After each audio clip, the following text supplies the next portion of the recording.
The Sonic Encyclopedia says that the special stage in Sonic 2 can be accessed via the Star Post checkpoints with 20 rings. The truth is, it's 50. There's at least 43 falsehoods in this book, most of which are according to SonicFandom.com. I made this video to prove them right about everything they said there. But the second point on the list of falsehood accusations is a rare example of something I can't disprove. Metropolis Zone's boss is called Flying Eggman 2, despite the fact that no mech before this was called Flying Eggman. With this entry, there's only so much I can do when the true names of the boss of Sonic 1 are unknown. I tried to find out them all, but hit a dead end by the second boss because its only source for the name is the Sonic Encyclospeedia. It's not like it cites the name of it from the game's code. I can't use an FAQ as a source for the names because that won't cite its sources. While some of the bosses reappeared outside the games, I know that Silver Sonic was named wrong in Archie. He's really Mecha Sonic, unfortunately. So Sega wasn't controlling what the comics named them. You can't go by the names of the reappearances in other games either. The wiki says in Sonic 4 the boss is called Flying Eggman. But that's only according to the Encyclopedia. What sense does it make for the book to call it Flying Eggman if it also claimed that the first version of this boss was Flying Eggman 2? So even if I can't prove that the Flying Eggman 2 is a falsehood, this definitely is. 3. The book's description stating that the Mickey animal first appeared in Hidden Palace Zone in the 2013 remaster of the game is false, as Mickey can be found in Mystic Cave. 4. The factoid states, "Wait too long and Sonic will say, 'I'm out of here.' He'll then jump off the stage, costing you a life. Actually, it results in a game over no matter what." The book claims the strike dash in Sonic Chaos leaves Sonic vulnerable. It actually gives him a second of invincibility. Easy mistake to make. A section claims that to go into one of Sonic Chaos' special stages, the player has to reach the end of an act while holding 100 rings. But in the game, Sonic or Tails is warped to the special stage as soon as he collects 100 rings. Extremely easily. The section's entry for Mecha Green Hill Zone says Eggman has completely converted the Green Hill Zone of Sonic the Hedgehog to 8-bit. But the zone in the latter game is actually called Green Hills Zone. This is not just a typo because that makes no sense because S is pretty far away from L on the keyboard. Which is why it makes no sense for the editor to think Hills was a typo and move the S. It'd be unfair to insult the editor as an excuse to not criticize Flynn. An entry says Super Sonic defeated Eggman in Sonic 2. That's impossible without cheat codes because there are no rings in Final Zone. This misconception of his is reflected in Archie's Genesis arc. The good ending doesn't show him fight Eggman. And there's no reason to think that the actual story intends it to be that Super Sonic was fighting Eggman. It's never been the case before in the franchise and never will be. That you can't fight him with Super Sonic at all in the gameplay, but you did in the story. Then why wasn't that the case in the SCC adaptation of Sonic 2? The Angel Island Zone's profile says that a carpet bombing by the flying battery sets the second act ablaze. Actually, Angel Island Zone set on fire in Act 1 by a battalion of fire breaths. The sped up footage here will prove this is in Act 1 by the end. Flying batteries is Sonic and Knuckles level. Of course it's not what set a level in Sonic 3 on fire. 10. Sunset Park Zone's called a sprawling railway. While it has elements of the railway theme, it's actually described as an abandoned amusement park in the manual, and you can see it. 11. The book says about Sonic Triple Trouble, you'll need to either navigate a maze and battle Fang before the time runs out, or collect 80 rings with a tornado within a strict time limit. In the game, the player fights Fang after beating either variation of the special stage. 12. Knuckles is said to be a boss of South Island. There isn't a zone called South Island. The first zone's called Great Turquoise, And you'd think the entire game would take place on South Island anyways. 13. The entry for Knuckles Chaotix says, enthusiastic fans also found out that Amy Rose was supposed to appear in a scrapped sound test mode in other leaked versions. In truth, the sound test and Amy's appearance were not scrapped, and can still be accessed and viewed in the final game via cheat code in the color text. If it was strictly an action replay code, I'd understand, but no. 14. The bosses of Volcanic Tunnel and Cavern Island have their names swapped. I checked the manual of Tails' Adventure and Sonic Gems collection and couldn't find any information on the bosses and enemies, so I had to go to the wiki. But its source for the names of these bosses is just the Encyclospeedia. So I can only assume this accusation is true based off the idea that the boss name with 5 added to the end must be later in the game than the other boss. And indeed, the Volcanic Tunnel boss is an incomplete version of the other boss. While Flynn wasn't in charge of the screenshots, he did write the words in the book. So this one really comes down to whether he saw the screenshots while working on this. 15. The jumping combatant is listed twice in enemy section. The second entry calls them jumping soldiers. The wiki says they are indeed called jumping combatants in the Japanese manual. But there's no legitimate source for jumping soldier. The book says that they appear in Poly Mountain 2, but they don't. I'll play footage of the entire level in this video to prove it, but it's minutes long, so I'll show most of it at the end of the video. 17. Their first entry also says they appear in Lake Rocky. They don't. It'd make no sense because we spend the whole time in the submarine. They're ground enemies. Again, footage of the entire level will be at the end of the video. It goes on too long. 18. The Robo Cuckoo is said to be found in Battle Fortress 1.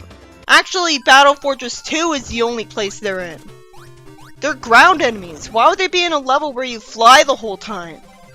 With 3D Blast section, the sprite for the Snake Badnik is called Caterkiller. The manual and Mega Collection doesn't name the Badnik, so I had to look at the wiki. 20. In the description for Twinkle Circuit, it says you have to complete it before Sonic could access Twinkle Park. Well, Twinkle Park starts with you driving a hover car. That's not Twinkle Circuit. Twinkle Park is a separate stage from Twinkle Circuit.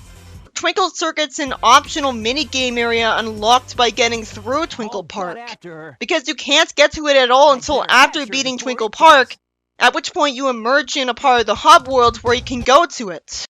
Twinkle Circuit is a place where any character can drive a hover car through a circuit. This description confuses this place with the start of Twinkle Park because you're also in a car there. But the circuit's a circular area you drive around. 21. The description for Final Egg says Birdie's family members are his parents, not his siblings. What's especially confusing is the later part of the book says the Pink Blicky is Birdie's older brother. So even if he was right the first time, that means there's still a falsehood later. No line in the game elaborates on how exactly these birds are family. It turns out translation of the official guide reveals their siblings. So I hope this gets added to the wiki. 22. In the Sonic Shovel section, the description for the 1 Force March Force Jewel is also used as the description for the 6 Force March Force Jewel. 1 Force March and 6 Force March do different things. 23. The book says that in SA2, toys can be bought from the black market. Actually, they can only be won from Chow races. This is the most baffling mistake to me, but there's only so much I can do to prove this true to someone skeptical. I could show you the entire inventory of the black market, but it could be claimed that it wasn't the entire inventory, that all of the toys weren't unlocked.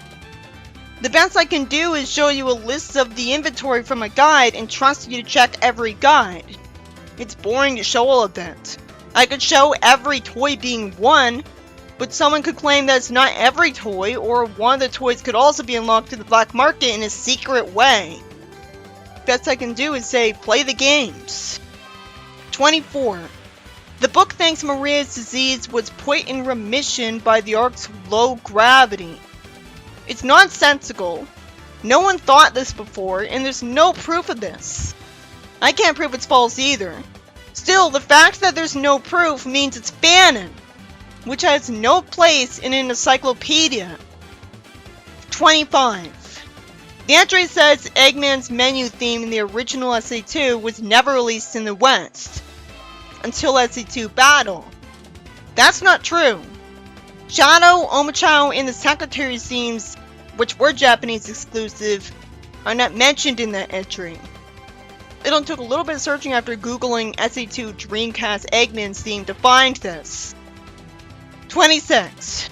The book says about Advance 2, all of the bosses are fought on the run, but the Super Egg Robo Z isn't at any point. 27. It said that Emerald was found by Tails, but actually Emerald was found by Sonic. 28. For Sonic Battles section, in the descriptions for Sonic Clash and Tails' Flying Get, it said that 4 game packs are needed to play them. They only need 1. They're just mini-games, the guides don't mention them, and I don't have the game. The only videos of them are bad quality and doesn't show what's right before the minigame. So the best thing I can do is show pictures of them from the wiki, which don't have a source in the description. 29. The minigame, Shadow's Speed Demon, is somehow called Seagate. 30. It said in Black Doom's section that he uses the Chaos Emeralds to transform into Devil Doom. Actually, Black Doom teleported to prevent Shadow from attacking him and left the Chaos Emeralds behind, which Shadow uses. 31. Space Theater from Riders is called Theater.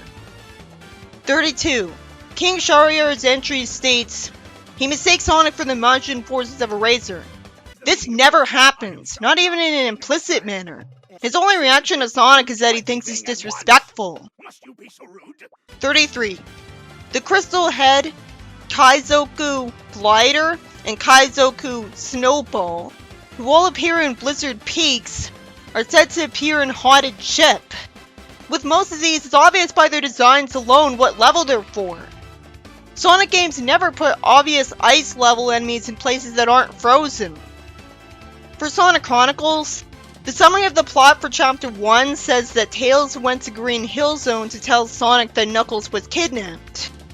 Actually, Sonic's the one who goes to Green Hill, while Tails contacts Sonic via radio from Central City. 35.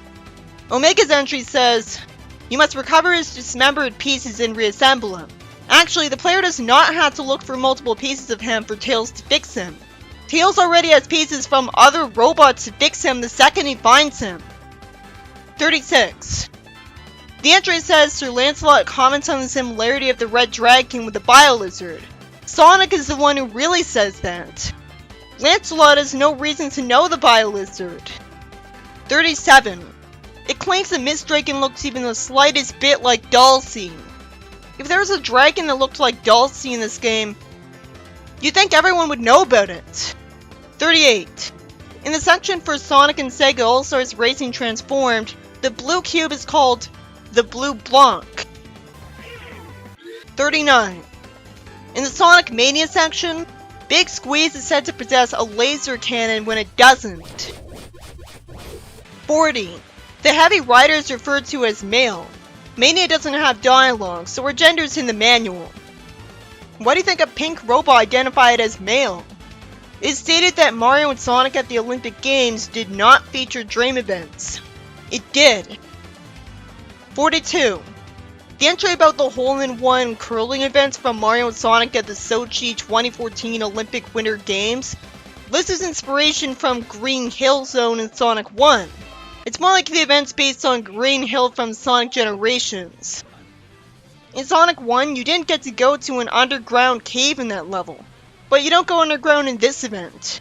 So this one's pulling hairs. I can't see the difference, other than the obvious that they might have pulled the model for the level design from Generations.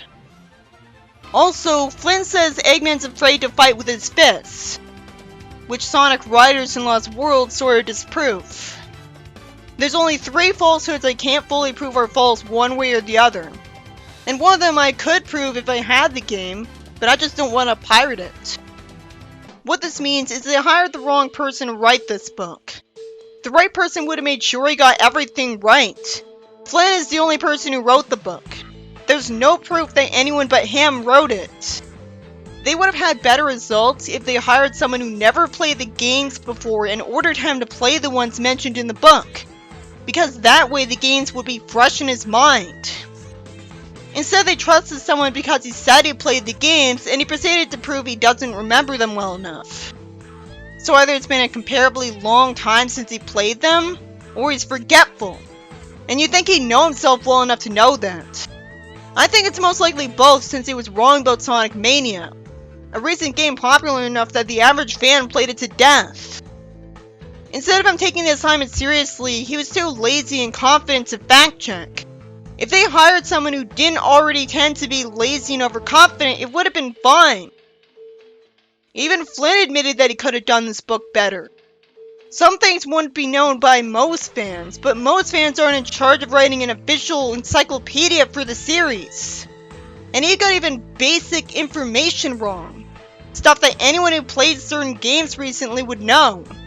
While misremembering things is usually understandable and everyone does that, for example, you really have to try to hit a checkpoint with under 50 rings at the start of Sonic 2.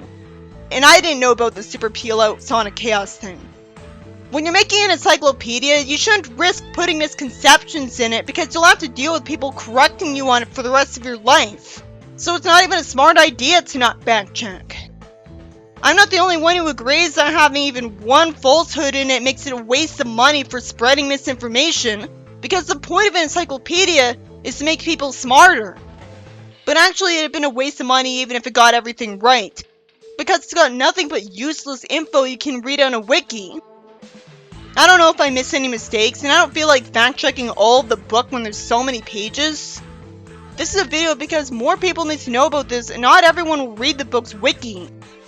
The point of the video is this. Whenever a popular Sonic writer says something, everyone takes their word for it. And clearly that's not always a good thing. More people need to know that Flynn isn't a 100% reliable source of information because he is capable of making mistakes. Part of becoming a mature person is learning that everyone makes mistakes and nobody should be defended from all criticism. So no one's a 100% reliable source of information. So you shouldn't think taking someone's word for it is good enough in every situation, because sometimes it's still possible to do the research yourself. While most of the mistakes were typos, the fact that some of his fans say that the only mistakes in this book were typos and get offended and snarky that anyone said there were falsehoods, as if they think telling the truth they don't want to hear makes you evil, is the main reason I made this video. Then I searched twice and couldn't find a video that did this. These aren't even all of his mistakes in the book. He somehow gave Orbinaut the same description as crab meat. Why would he paste the description of crab meat into Orbinaut's section when they look so different? Still time left in the video, so this is my response to something that Evan Stanley said to someone on Tumblr. So how come no one reported Clutch's activities to the authorities after the events of the Chow Race arc? This response makes sense at first, until I thought about it a little. First of all, there was a panel where it was said that the authorities seized everything Clutch had. Now this seems to make sense, until you remember that Sonic Boom and AOSDH had cops in them. And they're just as much an alternate canon as IDW is. People like to think it's canon, but Flynn never said it was canon. All he said was, I will argue with the people who say it's canon. As long as there's no contradictions anywhere, we're good. But IDW has contradicted the games dozens of times to the point where I made an article about it. So if Boom is allowed to have cops in it, why can't IDW? No one thinks of it that way. Just because we don't see something in the games can't mean it doesn't exist in the games universe. There's billions of things we haven't seen in the games universe, because the games only has a few plots over and over again. I guess it makes sense that Clutch didn't get in trouble with the cops because the law enforcement in White Park is just that corrupt.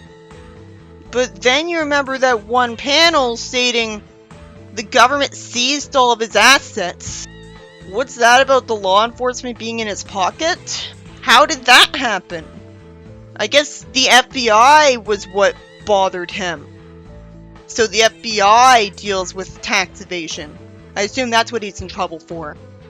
And not every state jails you for not paying your taxes.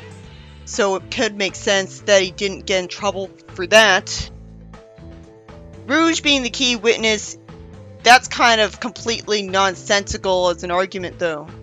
Rouge is not the only witness. There was also Belle and Shadow and Cream and Amy. They wouldn't go to the cops? Are you kidding me? So yeah, it really isn't watertight. At least she admitted that. Also, she could simply ask Sega what she's allowed to do. There's no reason she thinks she'd be fired for that. So there's really no excuse not to have cops in the comic. Weren't there people in SWAT gear in issue 19? What were we supposed to think about them?